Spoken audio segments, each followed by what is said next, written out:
Suspension ಗೆ 2 lakhs expensive. Racing ಅಂದ್ರೆ expensive ಇರುತ್ತೆ. ಈ ಗಾಡಿಗೆ ನಂಬರ್ ಪ್ಲೇಟ್ ಇರೋದಿಲ್ಲ, ಈ ಗಾಡಿಗೆ ರಿಜಿಸ್ಟ್ರೇಷನ್ ಇರೋದಿಲ್ಲ.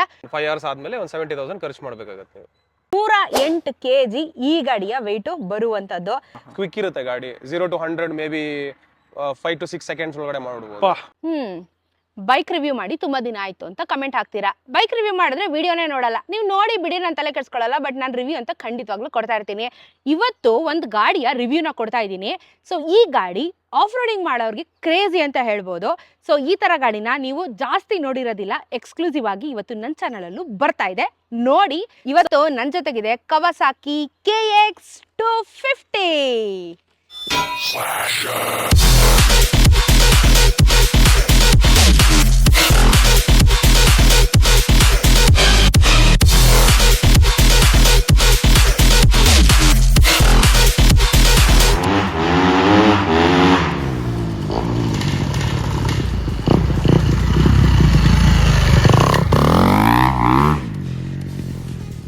ಎಸ್, ಈ ಗಾಡಿಯ ರಿವ್ಯೂನ ನೀವು ತುಂಬ ಕಡಿಮೆ ನೋಡಿರ್ತೀರಾ. ಆಫ್ ರೋಡಿಂಗ್ ಮಾಡೋರಿಗೆ ಒಂದು ಕ್ಲಾಸ್ ಆಗಿರುವಂಥ ಗಾಡಿ ಕವಾಸಾಕಿ. ಇದರ ಒಂದಷ್ಟು ಸ್ಪೆಸಿಫಿಕೇಶನ್ಸು ನಿಮ್ಮೊಟ್ಟಿಗೆ ಹಂಚ್ಕೊತೀನಿ. ಜೊತೆಗೆ ಇದರ ಬೆಲೆ ಕೇಳಿಬಿಟ್ರೆ ಈ ಥರನೂ ಒಂದು ಗಾಡಿ ಇದೆಯಾ, ಅದು ಈ ಥರ ಗಾಡಿಗೆ ಇಷ್ಟೊಂದು ರೇಟಾ ಅಂತಲೂ ನೀವು ಹೇಳ್ಬೋದು. ಸೊ ನಿಮಗೆಲ್ಲ ಗೊತ್ತಿರೋ ಹಾಗೆ ಆಫ್ ರೋಡಿಂಗ್ ಅಂತ ಬಂದಾಗ ನಮ್ಮ ಇಂಡಿಯನ್ ರೋಡ್ಸಲ್ಲಿ ಯಾವ ಥರ ಒಂದು ಪರಿಸ್ಥಿತಿ ಉಂಟಾಗಿದೆ ಅಂತ ಹೇಳಿದ್ರೆ, ಎಕ್ಸ್ಪಲ್ಸ್ ಫಾರ್ ಎಕ್ಸಾಂಪಲ್, ಎಕ್ಸ್ಪಲ್ಸು ನಿಮಗೆ ಆಫ್ ರೋಡಿಂಗ್ ಗಾಡಿ, ಹಿಮಾಲಯನ್ ಆಫ್ ರೋಡಿಂಗ್ ಗಾಡಿ. ಬಟ್ ನಮ್ಮ ಇಂಡಿಯನ್ ರೋಡ್ಸಲ್ಲಿ ಹೆಂಗಾಗಿದೆ ಅಂತ ಹೇಳಿದ್ರೆ ಅದನ್ನು ಆಫ್ ರೋಡಿಂಗೂ ಮಾಡ್ಬೋದು, ಆನ್ ರೋಡು ಓಡಿಸ್ಬೋದು. ಆ ರೀತಿ ಪರಿಸ್ಥಿತಿನ ನಮ್ಮ ಒಂದು ಸಿಸ್ಟಮು ಬಿಲ್ಡ್ ಮಾಡ್ಕೊಂಡಿದೆ. ನೀವು ಫಾರಿನ್ ಕಂಟ್ರೀಸೆಲ್ಲ ನೋಡಿದ್ರೆ ಆಫ್ ರೋಡಿಂಗ್ ಇರೋ ಕ್ಯಾಟಗರಿ ರೋಡಿಗೆ ಇಳಿಯೋಂಗಿಲ್ಲ, ರೋಡಿಗೆ ಇರೋ ಗಾಡಿ ಆಫ್ ರೋಡಿಂಗ್ ಇಳಿಯೋಗಿಲ್ಲ. ಆ ಥರ ಒಂದು ಸ್ಟ್ರಿಕ್ಟ್ ರೂಲ್ಸ್ ಇದೆ. ಬಟ್ ನಮ್ಮ ಇಂಡಿಯನ್ ಗೌರ್ಮೆಂಟ್ ಯಾರು ಹೇಳೋ ಮಾತು ಕೇಳ್ತಾರೆ ಹೇಳಿ? ಯಾರು ಕೇಳೋದಿಲ್ಲ. ಇಷ್ಟ ಬಂದಂಗೆ ಆಡ್ತಾ ಇರ್ತಾರೆ. ಸೊ ಇಷ್ಟ ಬಂದಂಗೆ ಏನು ಬ್ರ್ಯಾಂಡು ಮ್ಯಾನುಫ್ಯಾಕ್ಚರ್ ಮಾಡೋದಕ್ಕೆ ಶುರು ಮಾಡ್ತಾರೆ ನಮ್ಮ ಕಂಫರ್ಟಿಗೋಸ್ಕರ. ಸೊ ಆಲ್ ರೈಟ್, ಆಫ್ ರೋಡಿಂಗ್ಗೆ ಸ್ಪೆಸಿಫಿಕ್ ಆಗಿ ಕೆಲವೊಂದಷ್ಟು ಬೈಕ್ಗಳು ಇರುತ್ತೆ. ಈ ಗಾಡಿಗೆ ನಂಬರ್ ಪ್ಲೇಟ್ ಇರೋದಿಲ್ಲ, ಈ ಗಾಡಿಗೆ ರಿಜಿಸ್ಟ್ರೇಷನ್ ಇರೋದಿಲ್ಲ. ಶೋರೂಮಿಂದ ಎತ್ಕೊಂಬಂದು ಸೀದಾ ನೀವು ಆಫ್ ರೋಡಿಂಗ್ ಟ್ರ್ಯಾಕ್ಗೆ ಬಿಡಬೇಕು. ನೀವೇನಾದರೂ ಈ ಗಾಡಿನ ರೋಡಿಗೆ ಎತ್ಕೊಂಡು ಹೋದ್ರೆ ಈ ಗಾಡಿಗೆ ಏನು ನೀವು ಕಾಸು ಕೊಟ್ಟು ತೊಗೊಂಡಿರ್ತೀರಾ ಅದ್ರ ಡಬಲ್ ಹಂಗೆ ಫೈನ್ನ ಕಟ್ಟಬೇಕಾಗತ್ತೆ. ಈ ಗಾಡಿ ಇರೋದು only for track use.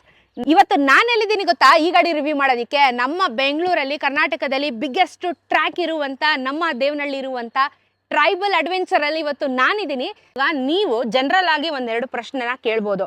KLX 230ಗೂ KX 250ಗೂ ಏನು ವ್ಯತ್ಯಾಸ ಇದೆ? ನೋಡೋದಕ್ಕೆ ಎರಡೂ ಒಂದೇ ಥರ ಕಾಣಿಸುತ್ತೆ. ಬಟ್ ಆದರೂ ಏನಾದರೂ ಡಿಫ್ರೆನ್ಸ್ ಇದೆಯಾ ಅಂತ ಹೇಳಿದ್ರೆ ಖಂಡಿತವಾಗ್ಲೂ ಡಿಫ್ರೆನ್ಸ್ ಇದೆ. ನಿಮಗೆ KLX 230 ಏನಿದೆಯಲ್ಲ ಅದು ನೀವು ರೋಡಲ್ಲೂ ಓಡಿಸ್ಬೋದು, ಆಫ್ ರೋಡಿಂಗು ಓಡಿಸ್ಬೋದು. ಬಟ್ ನಿಮಗೆ KX 250 ಏನು ಗಾಡಿ ಇದೆಯಲ್ಲ ಇದು ಕಂಪ್ಲೀಟಾಗಿ ಆಫ್ ರೋಡಿಂಗು. ನೀವು ಇದನ್ನು ರೋಡಿಗೆ ಲೀಗಲ್ ಆಗಿ ತೊಗೊಂಡೋಗೋದಕ್ಕೆ ಆಗೋದಿಲ್ಲ. ನೀವು ಅನ್ಕೋಬೋದು ಇದಕ್ಕೂ ಅದಕ್ಕೂ ಜಸ್ಟ್ 20 ಡಿಫ್ರೆನ್ಸ್ ಬರ್ತಾ ಇದೆ, 20 cc ಡಿಫ್ರೆನ್ಸ್ ಬರ್ತಾ ಇದೆ ಅಂತ ಹೇಳ್ಬಿಟ್ಟು. ಬಟ್ ಆ 20 cc ಅಲ್ಲೇ ಅದಕ್ಕಿರೋ ತಾಕತ್ತು ಇದಕ್ಕಿಲ್ಲ, ಇದಕ್ಕಿರೋ ತಾಕತ್ತು ಅದಕ್ಕಿಲ್ಲ. ಪ್ರೈಸಲ್ಲೂ ಸಹ ಅದಕ್ಕೆ ಎಷ್ಟಿದೆ ಅದರ ಡಬಲ್ ಪ್ರೈಸು ಈ ಗಾಡಿ ಆಗುತ್ತೆ. ಸೊ ಇನ್ನೂ ಡೀಪ್ ಆಗಿ ಡೀಟೇಲ್ ಆಗಿ ಒಂದು ಸ್ಪೆಸಿಫಿಕೇಶನ್ಸ್ನ ನಾವು ನೋಡ್ತಾ ಹೋಗೋಣ. ಸೊ ನೀವು ನೋಡ್ತಾ ಇದ್ದಂಗೆ ಅಥವಾ ನಿಮ್ಮ ಪ್ರಶ್ನೆ ಬರ್ಬೋದು, ಇದೇನಿದು 2 ಸ್ಟ್ರೋಕ್ ಬರುತ್ತಾ ಈ ಗಾಡಿಗೆ ಅಂದರೆ? ಇಲ್ಲ, ಇದು 4 ಸ್ಟ್ರೋಕ್ ಬರುತ್ತೆ. ಸೊ ಟೋಟಲ್ ಆಗಿ 250 cc ಅಂತ ಹೇಳಿದ್ರೆ ಟೆಕ್ನಿಕಲಿ ಇದು 249 cc ತಗೊಳುತ್ತೆ. ಜೊತೆಗೆ ನಿಮಗೆ 5 ಸ್ಪೀಡ್ ಮ್ಯಾನ್ಯುವಲ್ ಕೂಡ ಇರುವಂಥದ್ದು. ಬಟ್ ಅದು ಆಫ್ ರೋಡಿಂಗಲ್ಲಿ ನಿಮ್ಗೆ ಅಂತ ಅಷ್ಟೊಂದು ಮೇಜರ್ ಆಗಿ ಏನು ಮ್ಯಾಟರ್ ಆಗೋದಿಲ್ಲ. ಗಾಡಿಯ ವೆಯ್ಟ್ ಎಷ್ಟಿರ್ಬೋದು ಗೆಸ್ ಮಾಡ್ತಾ ಇರಿ. ಜಸ್ಟ್ ನಿಮಗೆ 108 kg ಈ ಗಾಡಿಯ ವೆಯ್ಟು ಬರುವಂಥದ್ದು. ಸೊ ಲೈಟ್ ವೆಯ್ಟ್ ಇರುತ್ತೆ ನಿಮಗೆ. ಏನಕ್ಕೆ ಈ ಥರ ಲೈಟ್ ವೆಯ್ಟ್ನ ಕೊಡ್ತಾರೆ ಅಂದರೆ ಆಫ್ ರೋಡಿಂಗಲ್ಲಿ ನಿಮಗೆ ಎಷ್ಟು ವೆಯ್ಟ್ ಕಡಿಮೆ ಇರುತ್ತೋ ಅಷ್ಟು ಅಡ್ವಾಂಟೇಜ್ ಆಗುತ್ತೆ. ಸೊ ಕಂಪ್ಲೀಟಾಗಿ ಇದರ ಬಾಡಿ ಏನಿದೆಯಲ್ಲ ಇದು ಅಲ್ಯೂಮಿನಿಯಮಿಂದ ಮಾಡಿರುವಂಥದ್ದು. ವೆಯ್ಟ್ ಕಮ್ಮಿ ಇದ್ದಷ್ಟು ಸೂಪರಾಗಿ ಹ್ಯಾಂಡಲ್ನ ಮಾಡ್ಬೋದು ಅಂತ ಹೇಳ್ಬಿಟ್ಟು. ಈ ಗಾಡಿಗೆ ನಿಮಗೆ ಸೈಡ್ ಸ್ಟ್ಯಾಂಡು ಬರಲ್ಲ, ಸೆಂಟರ್ ಸ್ಟ್ಯಾಂಡು ಬರಲ್ಲ. ಎಕ್ಸ್ಟ್ರಾ ಸ್ಟ್ಯಾಂಡ್ನ ನಾವೇ ಫಿಟ್ ಮಾಡಿಕೊಂಡು ಅಥವಾ ತಗೊಂಬಂದು ಹಾಕೋಬೇಕಾಗತ್ತೆ. ಯಾಕಂದರೆ ಇದೆಲ್ಲ ಆಫ್ ರೋಡಿಂಗ್ ಗಾಡಿಗಳಿಗೆ ಯೂಶಲಿ ನಿಮಗೆ ಸ್ಟ್ಯಾಂಡ್ಗಳು ಬರೋದಿಲ್ಲ. ಜೊತೆಗೆ ನಿಮಗೆ ಈ ಗಾಡಿಯ ಒಂದು ಫ್ಯೂಲ್ ಕೆಪಾಸಿಟಿ ಎಷ್ಟಿದೆ ಅಂದರೆ 6.2 ಲೀಟ್ರು ಬರುತ್ತೆ. ಬಟ್ ಆಫ್ ರೋಡಿಂಗಲ್ಲಿ ಅದೆಲ್ಲ ಮ್ಯಾಟ್ರ್ ಆಗೋದಿಲ್ಲ ಬಿಡಿ, ಯಾಕಂದರೆ ಉಜಾಡ್ಕೊಂಡು ಹೋದರೆ ಯಾವುದೂ ಮೈಲೇಜ್ ಕೊಡಲ್ಲ. ಇದ್ರ ಜೊತೆಗೆ ನಿಮಗೆ ಇದರ ಒಂದು ಸೀಟ್ ಹೈಟ್ ನೋಡ್ಬೋದು. ನೀವು ಕೂತ್ಕೊಂಡಾಗ ಸ್ವಲ್ಪ ನಿಮಗೆ ಕಾಲಿಟ್ಟದೇ ಇರೋದು ಅದೆಲ್ಲ ಕಾಮನ್, ಯಾಕಂದರೆ ಆಫ್ ರೋಡಿಂಗಲ್ಲಿ ನಿಮ್ಗೆ ಅದೇ ಥರ ಬರುತ್ತೆ. ಇದರ ಒಂದು ಸೀಟ್ ಹೈಟ್ ಬಂದುಬಿಟ್ಟು ನಿಮಗೆ 960 mm ಕೊಡುವಂಥದ್ದು. ಟಾಪ್ ಸ್ಪೀಡು 103 ಅಂತ ಹೇಳ್ತಾರೆ ಟೆಕ್ನಿಕಲಿ. ಬಟ್ ಅದು ಆಫ್ ರೋಡಿಂಗಲ್ಲಿ ಅದು ಸಹ ಏನು ನಮಗೆ ಮ್ಯಾಟರ್ ಆಗೋದಿಲ್ಲ. ಸೊ ಇದಿಷ್ಟು ನಾವು ಟೆಕ್ನಿಕಲ್ ಸ್ಪೆಸಿಫಿಕೇಶನ್ಸ್ನ ಹೇಳಿದ್ಮೇಲೆ ಇದಕ್ಕೆ ಸೂಕ್ತವಾಗಿರುವಂಥ ಟ್ರೈಬಲ್ ಸಂಜಯ್ ಅವರು ಇದ್ರ ಬಗ್ಗೆ ಇನ್ನೊಂದಷ್ಟು ಡೀಪ್ ಆಗಿ ಒಂದಷ್ಟು ವಿಚಾರಗಳನ್ನ ಹೇಳ್ತಾರೆ. ಸೊ ಇವಾಗ ಟ್ರೈಬಲ್ ಸಂಜಯ್ ಅವ್ರನ್ನ ಕರೆದ್ಬಿಟ್ಟು ಇದ್ರ ಬಗ್ಗೆ ಇನ್ನು ಡೀಟೇಲ್ ಆಗಿ ಮಾತಾಡೋಣ. ಇದಕ್ಕೆ ರೀಸೇಲ್ ವ್ಯಾಲ್ಯೂ ಯಾವ ಥರ ಅಂತ ನೀವು ಕೇಳ್ಬೋದು. ಇವಾಗ ಯೂಶಲಿ ನಾವು ಬೇರೆ ಯಾವ್ದಾದ್ರು ಗಾಡಿನ ತಗೋಬೇಕಾದ್ರೆ ಕಿಲೋಮೀಟರ್ ಎಷ್ಟು ಓಡಿದೆ, ಇನ್ಶೂರೆನ್ಸ್ ಆಗಿದೆಯಾ, ಅದ್ರ ಮೇಲೆ ಫೈನ್ ಇದೆಯಾ, ಆಳು ಮುಳು ನೋಡ್ತೀವಿ. ಬಟ್ ಈ ರೀತಿ ಆಗಿರುವಂಥ ಆಫ್ ರೋಡಿಂಗ್ ಗಾಡಿಗಳಿಗೆ ಯಾವ್ದ್ರ ಬೇಸಿಸ್ ಮೇಲೆ ಕ್ಯಾಲ್ಕುಲೇಟ್ ಮಾಡ್ತಾರೆ? ಬಿಕಾಸ್ ಇಲ್ಲಿ ನಮಗೆ ಓಡೋಮೀಟರ್ ಇಲ್ಲ ಅಥವಾ ಕ್ಯಾಲ್ಕುಲೇಷನ್ ಮಾಡೋದಕ್ಕೆ ಏನೂ ಇಲ್ಲ ಅಂತ ಹೇಳಿದಾಗ ಈ ಥರ ಗಾಡಿನ ರೀಸೇಲ್ ವ್ಯಾಲ್ಯೂಲಿ ಎಷ್ಟಕ್ಕೆ ತಗೊತಾರೆ ಅಥವಾ ಯಾವ ರೀತಿ ಕ್ಯಾಲ್ಕುಲೇಟ್ ಮಾಡ್ತಾರೆ ಅಂತ ಹೇಳಿದ್ರೆ, ಸೊ ರನ್ ಟೈಮ್ ಮೇಲೆ ಈ ಗಾಡಿಯ ಒಂದು ಬೆಲೆ ನಿಂತ್ಕೊಳ್ಳುತ್ತೆ. ಅಂದರೆ ಟೋಟಲ್ ಆಗಿ ಗಾಡಿನ ತಗೊಂಡಾಗಿಂದ ಎಷ್ಟು ಅವರ್ ಈ ಗಾಡಿನ ಓಡಿಸಿದ್ದಾರೆ ಅನ್ನೋದ್ರ ಮೇಲೆ ಇದರ ಒಂದು ರೀಸೇಲ್ ವ್ಯಾಲ್ಯೂ ನಿಂತಿರುತ್ತೆ. ಸೊ ಈ ಥರ ಒಂದು ಟೆಕ್ನಿಕಲ್ ಸ್ಪೆಸಿಫಿಕೇಶನು ಅಥವಾ ಯೂನಿಕ್ ಆಗಿರುವಂಥ ವಿಚಾರಗಳು ಈ ಒಂದು ಗಾಡಿಯಲ್ಲಿ ಕಾಣಿಸುತ್ತೆ ನಮಗೆ. ಇದ್ರ ಜೊತೆಗೆ ನಿಮಗೆ ಇನ್ನೊಂದು ವಿಷಯನ ಹೇಳಬೇಕು ಅಂತ ಹೇಳಿದ್ರೆ, ಇದು ಸೂಪರ್ ಕ್ರಾಸು ಮತ್ತು ಮೋಟೋ ಕ್ರಾಸಿಗೆ ಮಾತ್ರ, ಇದು ನಿಮಗೆ ಎಂಡ್ಯೂರೋ ರೇಸ್ಗೆ ಆಗೋದಿಲ್ಲ. ಯಾಕೆ ಅಂದರೆ ಒಂದು ಮೈಲೇಜ್ ಇಲ್ಲ, ಜೊತೆಗೆ ನಿಮಗೆ ಅದಕ್ಕೆ ತಕ್ಕನ ಹಾಗೆ ಒಂದು ನಿಮಗೆ ಮೈಲೇಜ್ ಡ್ರಾಪ್ ಆಗೋದು ಅಥವಾ ನಿಮಗೆ ಅದು ಹೀಟಿಂಗ್ ಆಗುವಂಥದ್ದಾಗಿರ್ಬೋದು, ಅಥವಾ ನಿಮಗೆ ಲೋಕಲಲ್ಲಿ ಇವಾಗ ಸುಮ್ಮನೆ ನಾನು ಇಲ್ಲೇ ಒಂದು ಶೋಕಿ ಮಾಡೋಕೆ ಒಂದೆರಡು ರೈಡ್ ಹೊಡ್ಕೋತೀನಿ ಅಂದರೆ ಆಗಲ್ಲ. ಬಿಕಾಸ್ ಇದಕ್ಕೆ ಸರ್ಟನ್ ಏನು ಟೆಕ್ನಿಕಲ್ ಇರೋದ್ರಿಂದ ನಿಮಗೆ ಕೆಲವೊಂದು ಸ್ಪೀಡ್ನ ಮೇಂಟೈನ್ ಮಾಡಬೇಕು, ಇಲ್ಲ ಅಂದರೆ ನಿಮಗೆ ಇಂಜಿನ್ ಕೂಡ ಸೀಸ್ ಆಗುವಂಥ ಚಾನ್ಸಸ್ ಇರುತ್ತೆ. ಸೊ ತುಂಬ ನೀವು ಕೇರ್ಫುಲ್ಲಾಗಿ ಸೆನ್ಸಿಟಿವ್ ಆಗಿ ಈ ಥರ ಗಾಡಿಗಳನ್ನ ಹ್ಯಾಂಡಲ್ ಮಾಡಬೇಕಾಗತ್ತೆ. ಜೊತೆಗೆ ನೀವು ಇನ್ನೊಂದು ಪ್ರಶ್ನೆ ಕೇಳ್ಬೋದು, ಈ ಗಾಡಿಗೆ ಬೆಲೆ ಎಷ್ಟು ಅಂತ. ಆನ್ ರೋಡು ನಮ್ಮ ಇಂಡಿಯಾದಲ್ಲಿ, ನಾನು ಬೆಂಗಳೂರು ಬಗ್ಗೆ ಮಾತಾಡಲ್ಲ, ನಿಮಗೆ ಇಂಡಿಯಾದಲ್ಲಿ ಹೇಳ್ತಾ ಇದ್ದೀನಿ, 10 ಲಕ್ಷ ಈ ಗಾಡಿಯ ವ್ಯಾಲ್ಯೂ ಆಗುತ್ತೆ. ಇದು ನಿಮಗೆ KX 250 ಹೇಳ್ತಾ ಇರೋದು. KLX 230 ಏನಿದೆಯಲ್ಲ ಅದು ನಿಮಗೆ ಆಲ್ಮೋಸ್ಟ್ 4.5 ಲಕ್ಷ ಆಗುತ್ತೆ ನಿಮಗೆ. ಅದಕ್ಕೂ ಇದಕ್ಕೂ ಅಜಗಜಾಂತರ ವ್ಯತ್ಯಾಸ ಇರುವಂಥದ್ದು. ಸೊ ಇವತ್ತು ನಮ್ಮ ಜೊತೆಗಿದ್ದಾರೆ ಟ್ರೈಬಲ್ ಸಂಜಯ್. ನಮಸ್ಕಾರ ಎಲ್ಲರಿಗೂ. ಸೊ ಸ್ನೇಹಿತರೆ, ಫಸ್ಟ್ ಕ್ವಶನ್ ಕೇಳೋಣ ಟ್ರೈಬಲ್ ಸಂಜಯ್ ಅವರಿಗೆ. ಟ್ರೈಬಲ್ ಸಂಜಯ್ ಯಾರು ಅಂತ ಕೇಳಿದ್ರೆ ನನ್ನ ಫ್ರೆಂಡು, ಹಾಗೂ is a Indian national champion ಕೂಡ ಹೌದವರು. ಹಲವಾರು ರೇಸ್ಗಳನ್ನ ಗೆದ್ದಿದ್ದಾರೆ, ಹಾಗೂ ನಾನೊಂದು ರೇಸ್ ಗೆಲ್ಲೋದಕ್ಕೂ ಕಾರಣ ನನ್ನದಾದ ಸಂಜಯ್. ಅದೊಂದು ದೊಡ್ಡ ಸ್ಟೋರಿ ಇದೆ, ಆಮೇಲೆ ಹೇಳ್ತೀನಿ. ಬಟ್ ಎಸ್, ಗಾಡಿ ವಿಚಾರಕ್ಕೆ ಬರೋಣ. ಸೊ ಬ್ರೋ, ಈ ಗಾಡಿ ಏನಕ್ಕೆ ಬ್ರೋ ಇಷ್ಟು ಕಾಸ್ಟ್ಲಿ ಆಗಿದೆ? ಹಾಗೂ ಇದಕ್ಕೆ ಮತ್ತೆ ಇನ್ನೊಂದು KLX 250 ನೋಡಿದ್ರೆ, ಸೊ ಅದು ಆಲ್ಮೋಸ್ಟ್ ಅಲ್ಲಿ 4,40,000ಗೆ ಆನ್ ರೋಡ್ ಸಿಗ್ತಾ ಇದೆ, ಹಾಗೂ ಆಫ್ ರೋಡ್ ಕೂಡ ಓಡಿಸ್ಬೋದು. ಬಟ್ ಇದು ಯಾಕೆ ಇಷ್ಟೊಂದು ಕಾಸ್ಟ್ಲಿ ಬ್ರೋ? ಇದು KLX 250. ಹಾಂ, ಇದು ವೆಯ್ಟ್ ಬಂದ್ಬಿಟ್ಟು 104 kg ಇರುತ್ತೆ. Rear tyre 19 inches, okay. Front tyre ಬಂದ್ಬಿಟ್ಟು 21 ಇಂಚಸ್. ಅದಾದಮೇಲೆ suspensions also different, like upside down suspension. Okay. ಹಿಂದೆ ಸಸ್ಪೆನ್ಷನ್ ಬಂದ್ಬಿಟ್ಟು ಲಿಂಕೇಜ್ ಸಸ್ಪೆನ್ಷನ್ ಬರ್ತದೆ ಇದಕ್ಕೆ. ಸೊ ಈ ಗಾಡಿಯಲ್ಲಿ ಟಾರ್ಕ್ ಎಲ್ಲ ಜಾಸ್ತಿ ಇರ್ತದೆ. ಅದಾದಮೇಲೆ ಇದು ರೋಡ್ ಲೀಗಲ್ ಇರಲ್ಲ. ಏನಕ್ಕೆ ಅಂತಂದರೆ we are using different tyres, like ಏನು ಬಟನ್ ಟೈರ್ಸು ನಮ್ಮ ರೋಡ್ ಲೀಗಲ್ಗೆ ಬರಲ್ಲ, RTO ಪಾಸ್ ಅಪ್ರೂವಲ್ ಕೊಡಲ್ಲ. ಓಕೆ. ಸೊ ಅದಾದ್ಮೇಲೆ ಇದು ರಿಜಿಸ್ಟರ್ ಆಗಲ್ಲ. ಇದು ಬರೀ ಇನ್ವಾಯ್ಸ್ ಮಾತ್ರ ಇರುತ್ತೆ. ಇಂಡಿಯಾದಲ್ಲಿ ತಗೊಂಡ್ರೆ ಇಂಡಿಯನ್ ಇನ್ವಾಯ್ಸ್ ಇರುತ್ತೆ.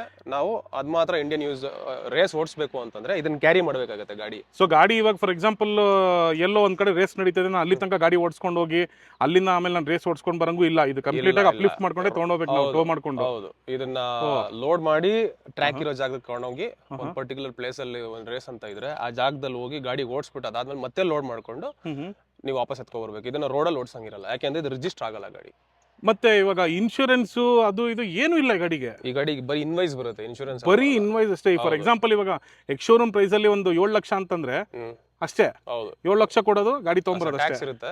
ಟ್ಯಾಕ್ಸ್ ಒಂದಿರುತ್ತೆ, ಟ್ಯಾಕ್ಸ್ ಇರುತ್ತೆ, ಇನ್ವಾಯ್ಸ್ ಇರುತ್ತೆ. So road tax, registration cost, cess ಅದೆಲ್ಲ ಏನು ಇರಲ್ಲ ಎದ್ರಲ್ಲಿಲ್ಲ. ಬೇರೆ ಗಾಡಿ ಬರುತ್ತೆ, ರೋಡ್ ಲೀಗಲ್ ಗಾಡಿ ಇರುತ್ತೆ. ಆ ರೋಡ್ ಲೀಗಲ್ ಗಾಡಿಯಲ್ಲಿ ಬರುತ್ತೆ. ಅದನ್ನ ಬೇಕಾದ್ರೆ ನೀವು ರಿಜಿಸ್ಟರ್ ಮಾಡ್ಕೊಂಡು ಓಕೆ, ನೀವು ಬೇಕಾದ್ರೆ ಟ್ರಾನ್ಸ್ಪೋರ್ಟ್ ಗಾಡಿ ಓಡಿಸ್ಕೊಂಡು ಹೋಗ್ಬೋದು. ಅದಾದ್ಮೇಲೆ ರೇಸ್ ಎಲ್ಲ ಆದ್ಮೇಲೆ ಬೇಕಾದ್ರೆ ಗಾಡಿನ ಓಡಿಸ್ಕೊಂಡು ಬರ್ಬೋದು. ಅದು ಬೇರೆ ಗಾಡಿ, ಅದು ಬೇರೆ ತರದ್ದು. ಹೌದು. ಸೊ ಅದು ಸ್ಟ್ರೀಟ್ ಲೀಗಲ್. ಅದ್ರಾಗೆ ಇದಕ್ಕೂ ಬರ್ತದೆ, ಈ ಕಂಪ್ರೆಸರ್ ಪಿಸ್ಟನ್ಸ್ ಬರ್ತದೆ. ಇದು ಮಿನಿಮಮ್ ಸ್ಪೀಡ್ ಇರಬೇಕು, ಅಟ್ಲೀಸ್ಟ್ 20 to 30 ಫಾಸ್ಟೇ ಇರಬೇಕಾಗತ್ತೆ ಗಾಡಿ. ಸೊ ಇದನ್ನೇನಾದ್ರೂ ಸ್ಲೋ ಓಡಿಸ್ರೆ ಇದಕ್ಕೆ ರೇಡಿಯೇಟರ್ ಇರುತ್ತೆ, ಕೂಲೆಂಟ್ ಎಲ್ಲ ಇರುತ್ತೆ. ಬಟ್ ಇದು ವಿಂಡ್ ಫ್ಯಾನ್ ಇರಲ್ಲ, ಇದಕ್ಕೆ ವಿಂಡ್ ಇಂದಾನೆ ವರ್ಕ್ ಆಗೋದು. ಸೊ ಇದಕ್ಕೆ ಏನ್ ಮಾಡ್ಬೇಕಂದ್ರೆ ಮಿನಿಮಮ್ ಸ್ಪೀಡ್ ಇರಲೇಬೇಕು. ಈ ಗಾಡಿನ ನೀವು ಎಂಡ್ಯೂರೋ ಸ್ಲೋ ಸ್ಪೀಡ್ ಎಲ್ಲ ಓಡಿಸಕ್ಕಾಗಲ್ಲ, ಮಿನಿಮಮ್ ಸ್ಪೀಡ್ ಅಲ್ಲೇ ಓಡಿಸ್ಬೇಕು ಗಾಡಿ. ಸೊ ಗಾಡಿ ಅಟ್ಲೀಸ್ಟ್ ಮೂಮೆಂಟಮ್ ಅಲ್ಲಿ ಇರಲೇಬೇಕು, ಇಲ್ಲ ವಿಂಡ್ ಬರಬೇಕು. 30-40 ಕಿಲೋಮೀಟರ್. ಬೇರೆ ನಿಮಗೆ ಎಂಡ್ಯೂರೋ ಗಾಡಿ ಎಲ್ಲ ತಗೊಂಡ್ರೆ ಅದು ಗಾಡಿ ಫ್ಯಾನ್ ಇರುತ್ತೆ, ಆಟೋ ಫ್ಯಾನ್. ಗಾಡಿ ಇಂಜಿನ್ ಹೀಟ್ ಆಗಿದ ತಕ್ಷಣ ಆಟೋ ಸ್ಟಾರ್ಟ್ ಆಗ್ಬಿಡ್ತದೆ ಫ್ಯಾನ್. ಸೊ ಅದು ಓಡ್ತಾ ಇರ್ತದೆ. ಇದ್ರಲ್ಲ ಆ ಸಿಸ್ಟಮ್ಸ್ ಏನಿಗೆ ಬರಲ್ಲ. ಕಂಪ್ಲೀಟ್ಲಿ ಏರ್ ಕೂಲ್ಡ್ ಇಂಜಿನ್ ಇದು. ಹೌದು. ಓಕೆ. ಸೊ ಇನ್ ಕೇಸ್ ಏನಾರ ಕಡಿಮೆ ಸ್ಪೀಡ್ ಅಲ್ಲಿ ಹೋದ್ರೆ ಏನಾಗುತ್ತೆ ಬ್ರೋ? ಬಾಯ್ಲ್ ಆಗುತ್ತೆ. ಹೀಟ್, ತುಂಬಾ ಹೀಟ್ ಸ್ಟಾರ್ಟ್ ಆಗ್ಬಿಟ್ಟು ಗಾಡಿ ಆಫ್ ಆಗುತ್ತೆ. ಬಾಯ್ಲ್ ಆಗ್ಬಿಟ್ಟು ಆಫ್ ಆಗ್ಬಿಡುತ್ತೆ ಗಾಡಿ. ಮತ್ತೆ ಇದು ಎಷ್ಟು ಕಿಲೋಮೀಟರ್ ಓಡಿದೆ ಆತರ? ಫಾರ್ ಎಕ್ಸಾಂಪಲ್ ರೀಸೇಲ್ ಅಂತ ನೋಡೋದಕ್ಕೆ ಹೋದ್ರೆ ಒಂದು ಗಾಡಿ ಸ್ಪೀಡೋಮೀಟರ್ ಮೇಲೆ ನಾವು ನೋಡ್ತೀವಲ್ಲ, ಎಷ್ಟು ಕಿಲೋಮೀಟರ್ ಓಡಿದೆ ಅದ್ರ ಮೇಲೆ ನಾವು ನೆಗೋಷಿಯೇಷನ್ ಮಾಡ್ತೀವಿ. ಇದ್ರಲ್ಲಿ ನನಗೆ ಅನ್ಸಂಗೆ ಟೈಮಿಂಗ್ಸ್ ಅಲ್ಲ, ಹೌದು, ಇದಕ್ಕೆ ಅವರ್ ಲೆಕ್ಕ ಓಡೋದು ಗಾಡಿ, ಅವರ್ ಲೆಕ್ಕ ಕಿಲೋಮೀಟರ್ ಎಲ್ಲ ಬರಲ್ಲ. ಒಂದು ಮ್ಯಾಕ್ಸ್ ಯೂಶಲಿ ನಮ್ಮ ಇಂಡಿಯಾದಲ್ಲೆಲ್ಲ ಈ ಗಾಡಿ ಒಂದು 10 ಅವರ್ಸ್ ಎಲ್ಲ ಓಡಿಸ್ತಾರೆ, 10 ಅವರ್ಸ್ 15 ಅವರ್ಸ್ ಎಲ್ಲ ಓಡಿಸ್ತಾರೆ. ಬೇರೆ ಕಂಟ್ರಿ ಎಲ್ಲ 5 ಅವರ್ಸ್ಗೆಲ್ಲ ಮತ್ತೆ ಸಿಲಿಂಡರ್ ಚೇಂಜ್ ಮಾಡಬೇಕಾಗುತ್ತೆ ಈ ಗಾಡಿಗೆ. ಸೊ ಬೇರೆ ಕಂಟ್ರಿಲೆಲ್ಲ ಸ್ಪೇರ್ಸ್ ಎಲ್ಲ ಅವೈಲಬಿಲಿಟಿ ಇರುತ್ತೆ. ಸ್ವಲ್ಪ ಇಂಡಿಯಾದಲ್ಲಿ ಕವಾಸಕಿ ಶೋರೂಮ್ ಅಲ್ಲಿ ಸಿಗ್ತಾ ಇದೆ ಸ್ಪೇರ್ಸ್ ಎಲ್ಲ. ಇದೆಲ್ಲ ಸರ್ವಿಸ್ ಎಲ್ಲ ಬಂದ್ಬಿಟ್ಟು ಕವಾಸಕಿ ಶೋರೂಮ್ ಅಲ್ಲಿ ಆಗುತ್ತೆ. ಸ್ಪೇರ್ಸ್ ಎಲ್ಲ ಅಲ್ಲೇ ಸಿಗ್ಬಿಡುತ್ತೆ ಇದರಲ್ಲಿ. ಬಟ್ ಯಾಕೆ ಇಷ್ಟು ಕಾಸ್ಟ್ಲಿ? ನಾನು ಹೇಳೋದು ಫೀಚರ್ಸ್ ಅಂತ ನೋಡಕ್ ಹೋದ್ರೆ ಫಾರ್ ಎಕ್ಸಾಂಪಲ್ KTM ಅಡ್ವೆಂಚರ್ ಅಂತ ತಗೊಳ್ಳೋಣ. ಸೊ ಅದ್ರಲ್ಲಿ ಅಂತಂದ್ರೆ ನಿಮಗೆ ಕೂಲೆಂಟ್ ಇಂದ ಹಿಡಿದು ಕಾರ್ನರಿಂಗ್ ABS ಅದು ಇದು ಅದು ಅಂತೆಲ್ಲ ಕೊಡ್ತಾರಲ್ಲ. ಸೊ ಅದೇ ನಮಗೆ ಆಲ್ಮೋಸ್ಟ್ 5 ಲಕ್ಷಕ್ಕೆ ಸಿಗ್ತದೆ. ಇದು ಯಾಕೆ ಇಷ್ಟು ಕಾಸ್ಟ್ಲಿ ಅಂತ? ಇದರಲ್ಲಿರೋ ಯೂಸ್ ಮಾಡುವಂತ ಮೆಟೀರಿಯಲ್ ಎಲ್ಲ ತುಂಬಾ ಎಕ್ಸ್ಪೆನ್ಸಿವ್ ಇರ್ತದೆ. ಜಸ್ಟ್ ಒಂದು ಗೇರ್ ಲಿವರ್ ಅಂದ್ರೆ 2700 2500 ಜಸ್ಟ್ ಗೇರ್ ಲಿವರ್ ಈಗ. ಈ ಸಸ್ಪೆನ್ಷನ್ 2 lakhs rupees ಸಸ್ಪೆನ್ಷನ್ ಬರುತ್ತೆ ಇದರಲ್ಲಿ. ಏನ್ ಹೇಳ್ತಿದ್ದೀರಾ ಬ್ರೋ? ಹೌದು, ಸಸ್ಪೆನ್ಷನ್ ಗೆ 2 lakhs. Suspension 2 lakhs. ಅದಾದ್ಮೇಲೆ ಇದರಲ್ಲಿ ಏನಾದ್ರು ಬೇರೆ ಬ್ರ್ಯಾಂಡ್ ಅಲ್ಲಿ ಅಪ್ಗ್ರೇಡೇಷನ್ ಮಾಡಬೇಕು ಅಂತ ಇನ್ನು ಅಪ್ಗ್ರೇಡ್ ಮಾಡಬೇಕು ಅಂದ್ರೆ up to 3 to 4 lakh rupees ವರೆಗೂ ಇನ್ವೆಸ್ಟ್ಮೆಂಟ್ ಮಾಡಬಹುದು. ಸಸ್ಪೆನ್ಷನ್ ಮೇಲೆ ವರ್ಕ್ ಮಾಡಬಹುದು. ಅದಾದ್ಮೇಲೆ ಇದು ಇಂಜಿನ್ ಪರ್ಫಾರ್ಮೆನ್ಸ್ ಮೇಲೆ ವರ್ಕ್ ಮಾಡಬಹುದು. ಇಂಜಿನ್ ಪರ್ಫಾರ್ಮೆನ್ಸ್ ಎಲ್ಲ ಮಾಡಬೇಕಾದ್ರೆ ಅದಕ್ಕೂ ಎಕ್ಸ್ಪೆನ್ಸಸ್ ಜಾಸ್ತಿ, ತುಂಬಾ ಎಕ್ಸ್ಪೆನ್ಸಿವ್ ಇದೆ ಗಾಡಿಗೆ. ಆಮೇಲೆ ಇಂಜಿನ್ ವೆಯ್ಟ್ ಎಲ್ಲ ತುಂಬಾ ಕಡಿಮೆ ಇದೆ, 104 kgs ಬರ್ತದೆ ಈ ಗಾಡಿ. ಕ್ವಿಕ್ ಇರುತ್ತೆ ಗಾಡಿ. ಗೇರ್ ಟು ಗೇರ್ ರೇಷಿಯೋಸ್ ಎಲ್ಲ ಡಿಫ್ರೆಂಟ್ ಆಗಿರುತ್ತೆ. ಕ್ವಿಕ್ ಇರುತ್ತೆ ಗಾಡಿ. 0 to 100 may be 5 to 6 seconds ಒಳಗಡೆ ಮಾಡ್ಬಿಡ್ಬೋದು. 6 seconds ಒಳಗೆ ನೀವು 100 ರೀಚ್ ಮಾಡ್ಬಿಡ್ಬೋದು. ಸೊ ಅಷ್ಟೆಲ್ಲ ಕ್ವಿಕ್ ಇರುತ್ತೆ ಗಾಡಿ. ಆಮೇಲೆ BHP ಎಲ್ಲ ಬೇರೆ ಗಾಡಿ ಕಂಪೇರ್ ಮಾಡಿದ್ರೆ ಇದು BHP ಒಂದು 49 BHP ಬರ್ಬೋದು, ಅಷ್ಟು ಎಕ್ಸಾಕ್ಟ್ ನನಗೂ ಗೊತ್ತಿಲ್ಲ. 49 BHP ಆತರ 30 ಆತರ BHP ಜಾಸ್ತಿ ಇರ್ತದೆ. ಗಾಡಿ CC ಕಡಿಮೆ ಇರುತ್ತೆ, ಪವರ್ ಜಾಸ್ತಿ ಇರುತ್ತೆ ಗಾಡಿಯಲ್ಲಿ. ಸೊ ಕ್ವಿಕ್ ಇರುತ್ತೆ. ಅಂದ್ರೆ ನೀವು ರೇಸ್ ಮೋಟೋಕ್ರಾಸ್ ಎಲ್ಲ ಜಂಪ್ ಮಾಡ್ಬೇಕಂದ್ರೆ ಇದ್ರೆ ನೀವು ಜಂಪ್ ತಗೊಳಕಾಗೋದು, ಇಲ್ಲ ಆಗಲ್ಲ. ಸೊ ಲೇಟ್ ಸ್ಪೀಡ್ ಆಯ್ತು ಅಂತಂದ್ರೆ ಕ್ರಾಶ್ ಆಗ್ತೀರಾ. ಸೊ ಇದೆಲ್ಲ ಕ್ಯಾಲ್ಕುಲೇಟ್ ಮಾಡಿರ್ತಾರೆ ನಿಮ್ಗೆ. ಅದರಲ್ಲೂ ನೀವು ಪವರ್ ಮಾಡ್ಕೊಬಹುದು, ಪ್ಲಸ್ ಸ್ಪ್ರಾಕೆಟ್ ಚೇಂಜ್ ಮಾಡ್ಕೊಬಹುದು. ಸ್ಪ್ರಾಕೆಟಿಂಗ್ ಅಲ್ಲೂ ನೀವು ಬೇಕಾದ್ರೆ ಸ್ಪೀಡ್ ಇನ್ಕ್ರೀಸ್ ಮಾಡ್ಕೊಬಹುದು, ಕಡಿಮೆನೂ ಮಾಡ್ಕೋಬಹುದು, ಕ್ವಿಕ್ ಮಾಡಬಹುದು, ಸ್ಲೋ ಸ್ಪೀಡ್ ಇಂದನೂ ಫಾಸ್ಟ್ ಸ್ಪೀಡು ಮಾಡ್ಕೋಬಹುದು. ಟೈರ್ ಇಂದನೂ ಚೇಂಜ್ ಆಗುತ್ತೆ. ಇವಾಗ ಇರೋದು 19 ಸೈಜ್ ಟೈರ್. ಹೌದು. ಸೊ ಇದನ್ನ ಮತ್ತೆ ಬೇಕಾದ್ರೆ ನಿಮ್ಗೆ ಇದೆಲ್ಲ ಚೇಂಜ್, ಸ್ಪೋಕ್ಸ್ ಮತ್ತೆ ರಿಮ್ ಎಲ್ಲ ಚೇಂಜ್ ಮಾಡಿ 18 ಬೇಕಾದ್ರೆ ಮಾಡಬಹುದು. ಬಟ್ ಇದು ಮೋಟೋಕ್ರಾಸ್ ಗಾಡಿ ಆಗಿರೋದ್ರಿಂದ ಇದನ್ನ 19 ಪ್ರಿಫರ್ ಮಾಡ್ತಾರೆ. ಹೌದು. ನೀವು ಟೈರ್ ಚೇಂಜ್ ಮಾಡಿದ್ರೆ ಮತ್ತೆ ಸ್ಪ್ರಾಕೆಟಿಂಗು ಮಾಡ್ಬೇಕಾಗತ್ತೆ. ಓಕೆ, ನೀವು 18 ಟೈರ್ ಹಾಕ್ಬಿಟ್ಟು ನೀವು 50 ಸ್ಪ್ರಾಕೆಟ್ ಹಾಕಕ್ಕಾಗಲ್ಲ. ಸೊ ಅವಾಗ ಇನ್ನೂ ಸ್ವಲ್ಪ ರೇಷಿಯೋ ಚೇಂಜ್ ಆಗುತ್ತೆ. ಸೊ ಹ್ಯಾಂಡಲ್ ಬಾರ್ಸ್ ಇದೆಲ್ಲ ತುಂಬಾ ಹೆವಿ ಹ್ಯಾಂಡಲ್ ಬಾರ್ಸ್. ಇದನ್ನ ಫ್ಯಾಟ್ ಹ್ಯಾಂಡಲ್ ಬಾರ್ ಅಂತಾರೆ. ಎಷ್ಟಿರ್ಬೋದು ಬ್ರೋ ಇದ್ರದ್ದು ಬೆಲೆ? ಎಷ್ಟಿರ್ಬೋದು? ಹ್ಯಾಂಡಲ್ ಬಾರ್ ಡಿಫ್ರೆಂಟ್ ಮೆಟೀರಿಯಲ್ಸ್ ಮತ್ತೆ ಕ್ವಾಲಿಟೀಸ್ ಎಲ್ಲ ಬೇರೆ ಇರ್ತದೆ. ಒಂದೊಂದು ಕಂಪನಿ ಒಂದೊಂದು ರೇಟ್ ಅಲ್ಲಿ ಮಾಡ್ತಾರೆ. ಇದೆಲ್ಲ ಅವರ್ ಲೆಕ್ಕ ಓಡಿಸೋದು ಗಾಡಿ, ಕಿಲೋಮೀಟರ್ ಲೆಕ್ಕ ಓಡಿಸೋದು. ಸೊ ಬೇಸಿಕಲಿ ಈ ಗಾಡಿ ಯಾರಿಗೆ ಅಂತ ನೀವು ಸಜೆಸ್ಟ್ ಮಾಡ್ತೀರಾ? ಯಾರು ಈ ಗಾಡಿ ತಗೊಬೇಕು? ಈ ಗಾಡಿ ಪ್ರೊಫೆಷನಲ್ ರೇಸರ್ಸ್ ಯಾರು ಮೋಟೋಕ್ರಾಸ್ ಓಡಿಸ್ತಾರೆ. ಸೊ ಅವ್ರಿಗೆ ಯೂಸ್ ಆಗುತ್ತೆ ಅಷ್ಟೇ, ಪ್ರಾಕ್ಟೀಸ್ ಮಾಡಕ್ಕೆ. ಸೊ ಅವ್ರಿಗೆ ಯೂಸ್ ಆಗುತ್ತೆ. ಟೂರಿಂಗ್ ಎಲ್ಲ ಆಗಲ್ಲ ಗಾಡಿ ಇದು. ಓಕೆ, ಟೂರಿಂಗ್ ಆಗೋದಿಲ್ಲ. ಹೌದು.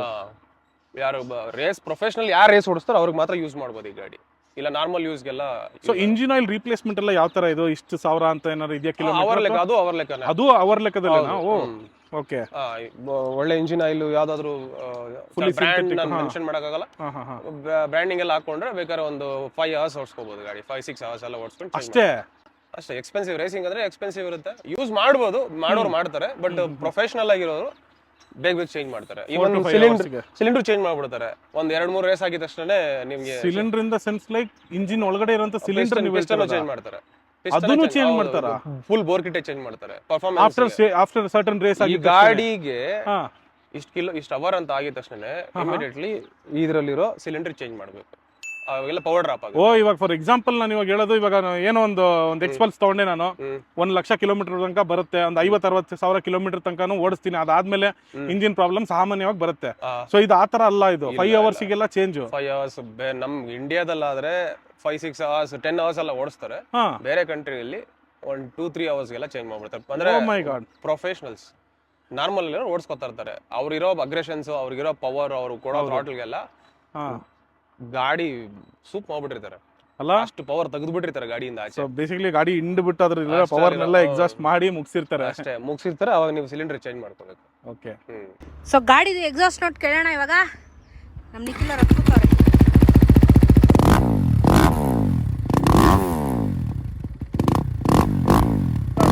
ಸೊ ಬ್ರೋ, ಹಾಗಾದ್ರೆ ನೀವು ಹೇಳಿರೋದಷ್ಟು 5 ಅವರ್ ಓಡಿಸಿದ್ಮೇಲೆ ಇಂಜಿನ್ ಆಯಿಲ್ ಚೇಂಜ್ ಮಾಡಬೇಕು ಅದು ಇದು ಅಂದ್ರೆ, ಓವರ್ ಆಲ್ ಒಬ್ಬ ರೇಸರ್ ಈ ಗಾಡಿ ಮೇಲೆ ಎಷ್ಟು ಇನ್ವೆಸ್ಟ್ ಮಾಡ್ಬೇಕಾಗತ್ತೆ? ಅಪ್ರಾಕ್ಸಿಮೇಟ್ಲಿ? ಈ ಗಾಡಿ 7.5, ಇದಕ್ಕೆ ಆನ್ ರೋಡ್ ಪ್ರೈಸ್ ಎಲ್ಲ ಏನಿರಲ್ಲ, ಟ್ಯಾಕ್ಸ್ ಇರುತ್ತೆ. ಸೊ ಇದು 7.5 ತಗೊಂಡು ಹಾಕೊಂಡ್ರೆ ಮತ್ತೆ ನೀವು ಪ್ರತಿಯೊಂದು ರೇಸಲ್ಲೂ ತುಂಬ ಇನ್ವೆಸ್ಟ್ಮೆಂಟ್ ಮಾಡಬೇಕಾಗುತ್ತೆ. ಒಂದ್ಸಲ ಒಂದು ರೇಸ್ಗೆ ನೀವು ಆಲ್ಮೋಸ್ಟ್ ಟೈರ್ಸ್ ಚೇಂಜ್ ಮಾಡಬೇಕಾಗುತ್ತೆ. ರಿಯರ್ ಟೈರು ಟ್ವೈಸ್ ಚೇಂಜ್ ಮಾಡಬೇಕು. ಫ್ರಂಟ್ ಟೈರ್ ಅಷ್ಟು, ಯಾಕೆ ಟ್ರಾಕ್ಷನ್ ರಿಯರ್ ಟೈರಲ್ಲಿ ಬರೋದಲ್ವಾ. ಸೊ ಅವರು ಥ್ರಾಟಲ್ ಎಲ್ಲ ಮಾಡಿದಾದ್ಮೇಲೆ ವೀಲ್ ಸ್ಪಿನ್ ಆಗಿ ಬಟನ್ಸ್ ಎಲ್ಲ ಹೋದ್ರೆ ಇಟ್ಸ್ ಡಿಪೆಂಡ್ಸ್. ಯಾವ್ದನ್ನ ತಡ್ಕೊಳೋ ಟೈರ್ ಇತ್ತು ಅಂತಂದ್ರೆ ತಡ್ಕೊಳೋದಿಲ್ಲ ಅಂತಂದ್ರೆ ಟೈರ್ ಒಂದು ಮೋಟೋಲೆ ಹೊರಟೋಗುತ್ತೆ. ಸೊ ಫ್ರಂಟ್ ಟೈರ್ ಬೇಕಾದ್ರೆ ಇದನ್ನ ಒಂದ್ಸಲ 2 ಸಲ ಚೇಂಜ್ ಮಾಡಿದ್ರೆ ಅದು ಒಂದ್ಸಲ ಚೇಂಜ್ ಮಾಡ್ಕೋಬಹುದು. ಅದಾದ್ಮೇಲೆ ಸ್ಪ್ರಾಕೆಟಿಂಗ್ ಮಾಡಬೇಕಾಗುತ್ತೆ, ಸ್ಪ್ರಾಕೆಟ್ ಚೇಂಜ್ ಮಾಡಬೇಕು, chain lubrication plus chain change ಮಾಡಬೇಕಾಗುತ್ತೆ. ಸೊ ಇವಾಗ ಒಂದು 5 ಅವರ್ ಗಾಡಿ ಓಡಿಸಿದೆ ಅಂದ್ರೆ ನೆಕ್ಸ್ಟ್ 5 ಅವರ್ ಓಡಿಸ್ತೀನಿ ಅಂದ್ರೆ ಟೋಟಲಿ ಹೊಸ ಗಾಡಿ ಆಗುತ್ತೆ. ಹೊಸ ಗಾಡಿ ಆಗುತ್ತೆ. ಈಗ ಒಂದು 70,000 rupees ಆಗುತ್ತೆ ಇದ್ರ ಸಿಲಿಂಡರ್ ಎಲ್ಲ. ಸೊ ಒಂದು 5 hours ಆದ್ಮೇಲೆ ಒಂದು 70,000 ಖರ್ಚು ಮಾಡ್ಬೇಕಾಗತ್ತೆ ನೀವು. ಸೊ ಒಂದು ರೇಸ್ ಮಾಡೋದು ಅಷ್ಟು ಈಸಿ ಅಲ್ಲ. Easy ರೇಸ್ ಮಾಡೋದು ಈಸಿ ಅಲ್ಲ, ಇನ್ವೆಸ್ಟ್ಮೆಂಟ್ ಈಸಿ ಅಲ್ಲ. ಸೊ ಗಾಡಿ ವ್ಯಾಲ್ಯೂನೇ ಆಲ್ಮೋಸ್ಟ್ ನಮ್ಗೆ 7.5 ಲಕ್ಷ ಅಂದ್ರೆ ಅದರಲ್ಲಿ 5 ಅವರ್ ಓಡಿಸ್ಬಿಟ್ರೆ ನೀವು ಮತ್ತೆ ಇನ್ನೊಂದು ಲಕ್ಷ ಇಡಬೇಕು ಅಪ್ರಾಕ್ಸಿಮೇಟ್ಲಿ. ಅಪ್ರಾಕ್ಸಿಮೇಟ್ 1 lakh rupees ಅಂತ ಬೇಕೇ 1 lakh. 5 hours. So it is not easy. Racing ಇಳಿತೀನಿ ಅಥವಾ ನೀವೊಂದು ರೇಸ್ ಗಾಡಿಗೆ ಒಂದು ಇನ್ವೆಸ್ಟ್ ಮಾಡ್ತೀನಿ ಅಂದ್ರೆ ಸ್ಪೆಷಲಿ ನಮ್ಮ ಇಂಡಿಯಾದಲ್ಲಿ it is not easy. But ಅದ್ರಲ್ಲೂ ಎಲ್ಲ ಕಂಟ್ರಿಯಲ್ಲಿ ಈಸಿ ಅಲ್ಲ. ಹೌದು, ಎಲ್ಲ ಕಂಟ್ರಿ ಅಲ್ಲ, ಬಟ್ ನಮ್ಮಲ್ಲಿ ಕಮ್ಮಿ ಇದಾರಲ್ಲ ಬ್ರೋ ರೇಸರ್ಸ್ ಹಂಗ್ ನೋಡಕ್ ಹೋದ್ರೆ. ಸೊ ನಮ್ಮ ಇಂಡಿಯನ್ ರೋಡ್ಸ್ಗೆ ಇದು ಸ್ವಲ್ಪ ಎಕ್ಸ್ಪೆನ್ಸಿವ್ ಅನ್ಸ್ಬೋದು, ಬಟ್ ಸ್ಟಿಲ್ ಇದರಲ್ಲಿ ಒಂದಷ್ಟು ಪ್ರೊಫೆಷನ್ನ ಬಿಲ್ಡ್ ಮಾಡ್ಕೊಂಡು ಇವಾಗ ಈ ತರ ರೇಸ್ಗಳನ್ನ ಇಂಟರ್ನ್ಯಾಷನಲ್ ಲೆವೆಲ್ಗೆ ನಮ್ಮ ಇಂಡಿಯನ್ಸ್ ತಗೊಂಡು ಹೋಗ್ತಾ ಇರೋದು ಒಂದು ಹೆಮ್ಮೆಯ ವಿಚಾರ. It is not easy. ಯಾಕಂದ್ರೆ ಗಾಡಿ ಬಾಡಿ ಎಲ್ಲಾನು ಕರೆಕ್ಟಾಗಿರ್ಬೇಕು. ಈ ಫೀಲ್ಡಿಗೆ ಬರ್ಬೇಕಂತಂದ್ರೆ ಟೂರಿಂಗ್ ಮಾಡೋದಕ್ಕೂ ಆಫ್ ರೋಡಿಂಗ್ ಮಾಡೋದಕ್ಕೂ ಬಹಳ ವ್ಯತ್ಯಾಸ ಇರುತ್ತೆ. ಸೊ ಸಂಜಯ್ ಅವರು ಒಂದಷ್ಟು ವಿಚಾರಗಳನ್ನ ನಮಗೆ ಈ ಗಾಡಿಯ ಬಗ್ಗೆ ಹಂಚ್ಕೊಂಡಿದ್ದಾರೆ. Thank you so much educate ಮಾಡಿದ್ದಕ್ಕೆ ಫಸ್ಟ್ ಆಫ್ ಆಲ್. ಸೊ ಬನ್ನಿ, ನೀವು ಎಕ್ಸ್ಪೀರಿಯನ್ಸ್ ಮಾಡ್ಬೋದು. ಟ್ರೈಬಲ್ ಅಡ್ವೆಂಚರ್ಗೆ ದಯವಿಟ್ಟು ಬನ್ನಿ, ದೇವನಹಳ್ಳಿಯಲ್ಲಿದೆ. ಸೊ ಸಂಜಯ್ ಅವ್ರದ್ದು ಕಂಪ್ಲೀಟ್ ಆಗಿ ಟ್ರೈಬಲ್ ಅಡ್ವೆಂಚರ್ ಬಗ್ಗೆನೇ ಒಂದು ಸ್ಪೆಷಲ್ ವಿಡಿಯೋ ನೆಕ್ಸ್ಟ್ ಎಪಿಸೋಡಲ್ಲಿ ಬರುತ್ತೆ. ಏನು ರೇಸಿಗೆ ಇಳಿಬೇಕಂದ್ರೆ ಏನು ಮಾಡಬೇಕು, ಎಷ್ಟು ಇನ್ವೆಸ್ಟ್ಮೆಂಟ್ ಇರುತ್ತೆ, ಎಷ್ಟು ದಿನ ಟ್ರೈನಿಂಗ್ ಇರುತ್ತೆ, ಇದು ಕತೆ ಎಲ್ಲ ಜೀವನದ ಇನ್ನೊಂದು ಜೀವನನ, ರೇಸಿಂಗ್ ಜೀವನನ ನಾವು ನೆಕ್ಸ್ಟ್ ಎಪಿಸೋಡಲ್ಲಿ ತೋರಿಸ್ತೀವಿ. ಮಿಸ್ ಮಾಡ್ದಿರೋ ಹಾಗೆ ನೆಕ್ಸ್ಟ್ ಎಪಿಸೋಡ್ನ ನೋಡಿ. ಎಕ್ಸ್ಕ್ಲೂಸಿವ್ ಟ್ರೈಬಲ್ ಅಡ್ವೆಂಚರ್ ಬಗ್ಗೆನೇ ಎಕ್ಸ್ಕ್ಲೂಸಿವ್ ವಿಡಿಯೋ ಬರುತ್ತೆ. ರೇಸಿಂಗ್ ಇಂಟ್ರೆಸ್ಟ್ ಇರೋರು ದಯವಿಟ್ಟು ಮಿಸ್ ಮಾಡ್ದಿರೋ ಹಾಗೆ ನೆಕ್ಸ್ಟ್ ವಿಡಿಯೋನ ನೋಡಿ. ಸೊ ಗೈಸ್, ಇವಾಗ ನಿಮಗೆ ಈ ಗಾಡಿಯ ಬಗ್ಗೆ ಒಂದಷ್ಟು ಮಾಹಿತಿ ಸಿಕ್ಕಿದೆ ಅಂತ ಭಾವಿಸ್ತಾ ಇದ್ದೀನಿ. ಜೊತೆಗೆ ಸ್ವಲ್ಪ ಇಂಟ್ರೆಸ್ಟಿಂಗ್ ಆಗಿರುವಂಥ ಫ್ಯಾಕ್ಟರ್ಸ್ನು ಈ ಗಾಡಿಯ ಬಗ್ಗೆ ನಾವು ತಿಳ್ಕೊಂಡಿದ್ದೀವಿ. ಜೊತೆಗೆ ನಮ್ಮ ನಾಲೆಜ್ ಕೂಡ ಬಿಲ್ಡ್ ಮಾಡ್ಕೊಂಡಿದ್ದೀವಿ. ಒಂದು ಮೋಟರ್ ಸೈಕಲ್ ಅಂದರೆ ಹೇಗಿರುತ್ತೆ, ಆಫ್ ರೋಡಿಂಗ್ ಹೆಂಗಿರುತ್ತೆ, ನಾರ್ಮಲ್ ರೋಡ್ಸಲ್ಲಿ ಹೆಂಗಿರುತ್ತೆ ಅನ್ನೋದ್ರ ಬಗ್ಗೆ ಬಹಳಷ್ಟು ಈ ಒಂದು ಫೀಲ್ಡಿಗೆ ಇಳಿದ ಮೇಲೆ, ಮೋಟೋ ವ್ಲಾಗರ್ಸ್ ಅನ್ನೋ ಒಂದು ಫೀಲ್ಡಿಗೆ ಇಳಿದ ಮೇಲೆ ರಪ್ನಂಗಿರೋ ಗಾಡಿ ಆಗಿರ್ಬೋದು ಅಥವಾ ಗುಜ್ರಿ ಗಾಡಿ ಆಗಿರ್ಬೋದು, ಹೈ ಎಂಡ್ ಗಾಡಿ ಆಗಿರ್ಬೋದು, ಎಲ್ಲದ್ರ ಬಗ್ಗೆನೂ ತಿಳ್ಕೊಬೇಕು. Because knowledge is power. ನಾವೆಷ್ಟು ತಿಳ್ಕೊತೀವಿ, ಅದ್ರ ಬಗ್ಗೆ ಎಷ್ಟು ಸ್ಟಡಿ ಮಾಡ್ತೀವಿ, ನಮ್ಮ ಬುದ್ಧಿವಂತಿಕೆ ಹೆಚ್ಚಾಗುವಂಥದ್ದು ಬಿಟ್ಟು ಬೇರೆ ಏನು ಇದರಲ್ಲಿ ಲಾಭ ನಷ್ಟ ಅನ್ನೋದು ಬರೋದಿಲ್ಲ. ನನ್ನ ನಾಲೆಜು ಇವತ್ತು ಬಿಲ್ಡ್ ಆಗಿದೆ. ನನ್ನ ವಿಡಿಯೋ ನೋಡಿ ನಿಮ್ಮ ನಾಲೆಜು ಬಿಲ್ಡ್ ಆಗಿದೆ ಅಂತ ಭಾವಿಸ್ತಾ ಇದ್ದೀನಿ. ನಿಮ್ಮ ಅನಿಸಿಕೆ ಈ ಕವಾಸಾಕಿಯ ಒಂದು KX250 ಬಗ್ಗೆ ಅಭಿಪ್ರಾಯನ ಕಮೆಂಟಲ್ಲಿ ತಿಳಿಸಿ. ಇದೇ ಥರ ಮತ್ತೊಂದಷ್ಟು ಕಾಂಟೆಂಟ್ಗಳು ಬರ್ತಾ ಇರುತ್ತೆ. ನನ್ನ ಚಾನಲ್ ಸಬ್ಸ್ಕ್ರೈಬ್ ಮಾಡಿಕೊಂಡು ಸಪೋರ್ಟ್ ಮಾಡ್ತಾರೆ. ಸಿಗೋಣ ಮತ್ತೊಂದು ವಿಡಿಯೋನಿಗೆ. ನಮಸ್ಕಾರ.